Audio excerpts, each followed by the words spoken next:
Hello दोस्तों, आपके आपके चैनल में स्वागत है। Live stock market news. आइए जानते हैं सौरभ मुखर्जी से। पिछले 5 सालों से स्टॉक मार्केट में इन्वेस्ट कर रहे हैं।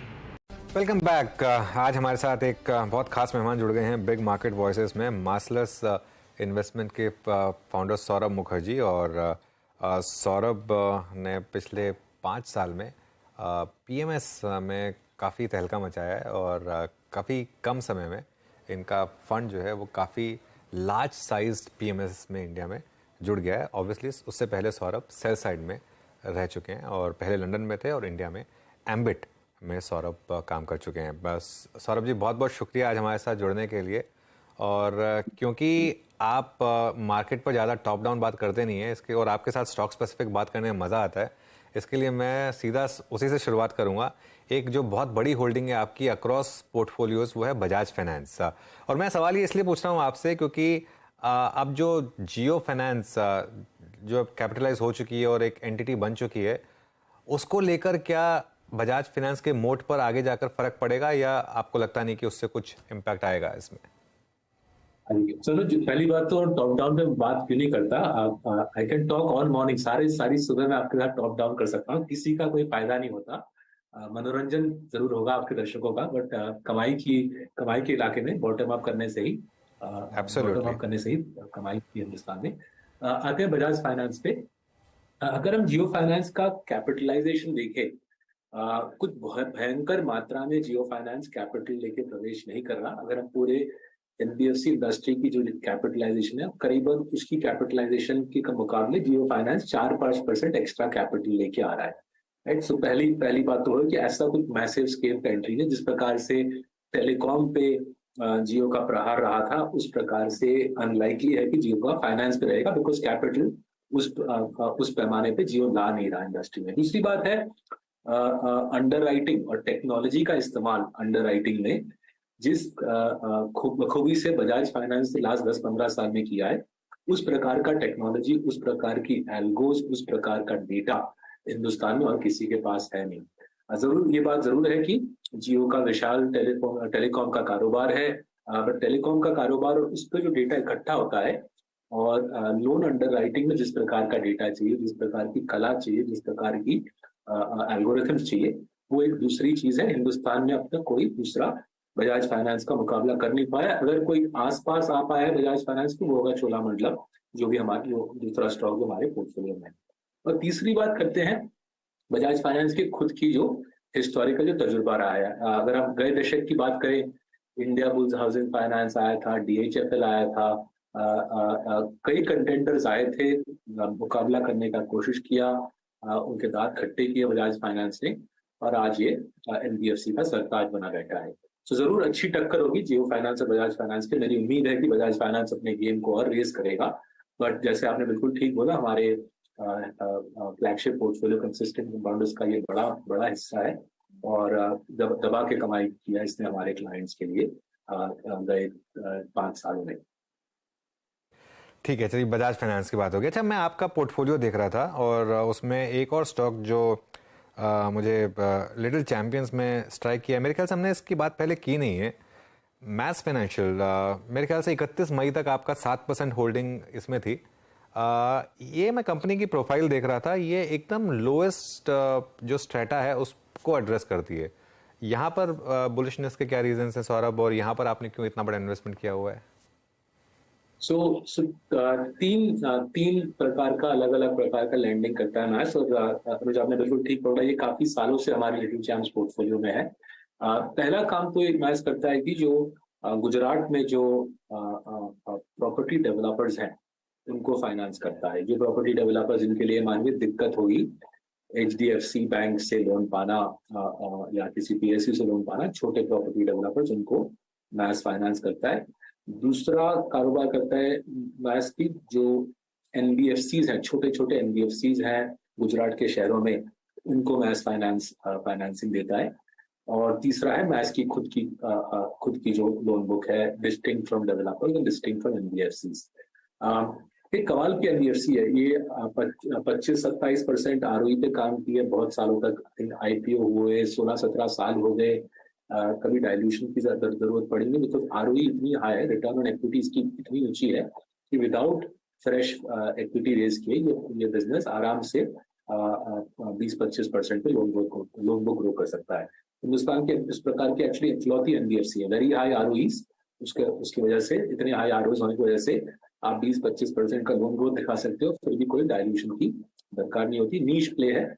कुछ हद तक जिस प्रकार का काम ग्रू फाइनेंस करता था बंधन बैंक के एक्विजिशन के पहले, जिस प्रकार का काम ग्रू करता था, ग्रू हमारे पोर्टफोलियो में हुआ करता था 4 साल पहले तक, उस प्रकार का नीश काम मैच करता है। ये डिस्क्लेमर देते हो इन सारे स्टॉक्स में जिनका मैं जिक्र कर रहा हूँ, मेरा खुद का निवेश है, मार्सेलस के 10,000 क्लाइंट्स का निवेश है, और मेरे माँ बाप का भी निवेश है इन स्टॉक्स में।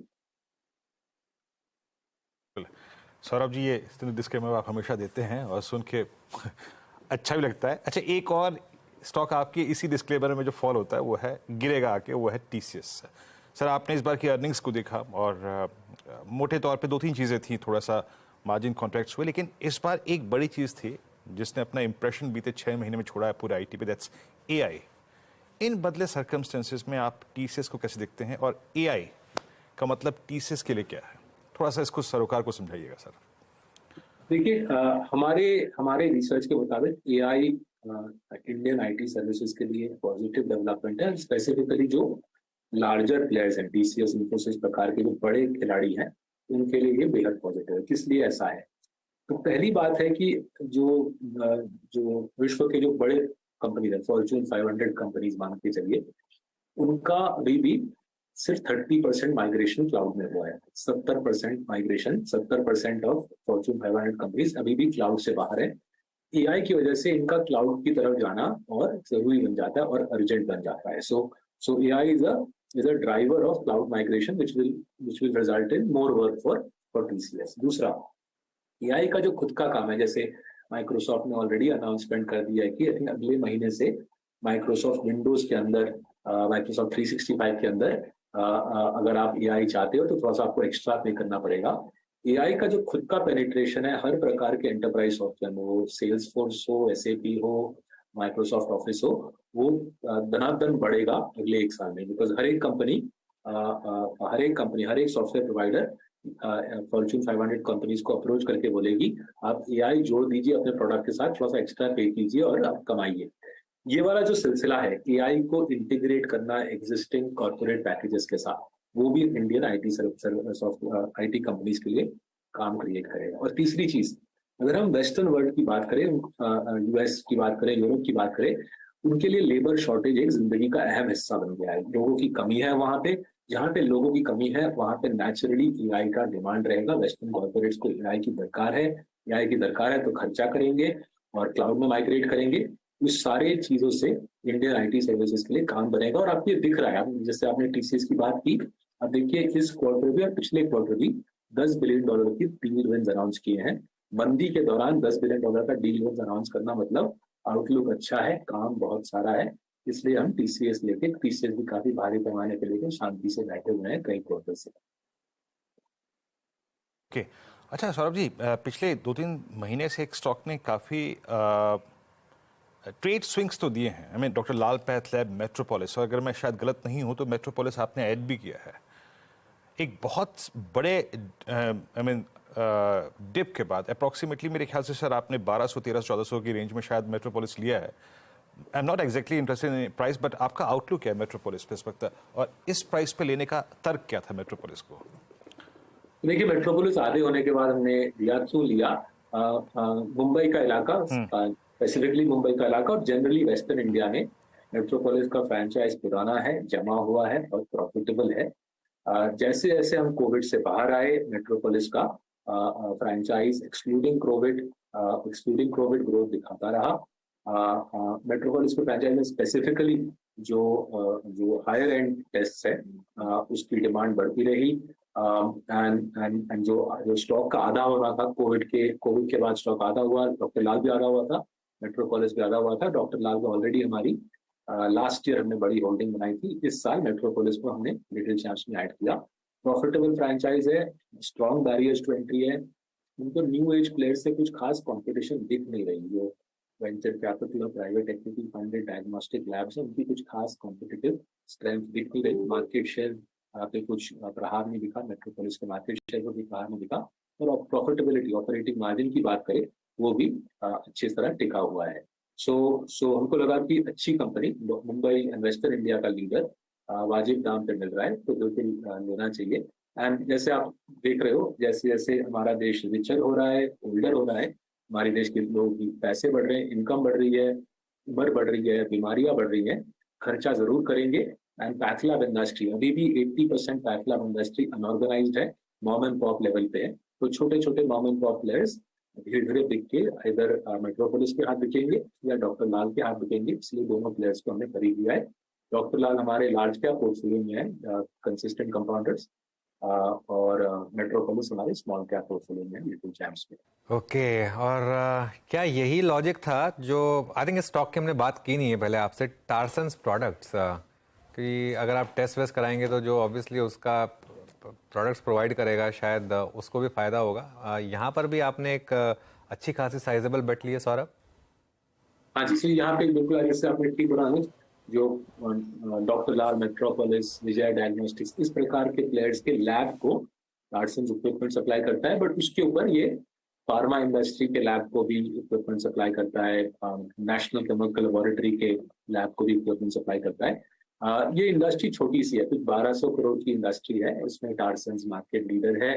कुछ प्राइवेट इक्विटी फंडेड प्लेयर्स इसमें हैं, बट जहां तक हमको खबर आ रही है डिस्ट्रीब्यूटर से बात करके, मेडिकल इक्विपमेंट के डिस्ट्रीब्यूटर से बात करके, प्राइवेट इक्विटी वालों की भारी पिटाई हुई है। Private equity invested medical equipment base की भारी पिटाई हुई है कोविड के बाद।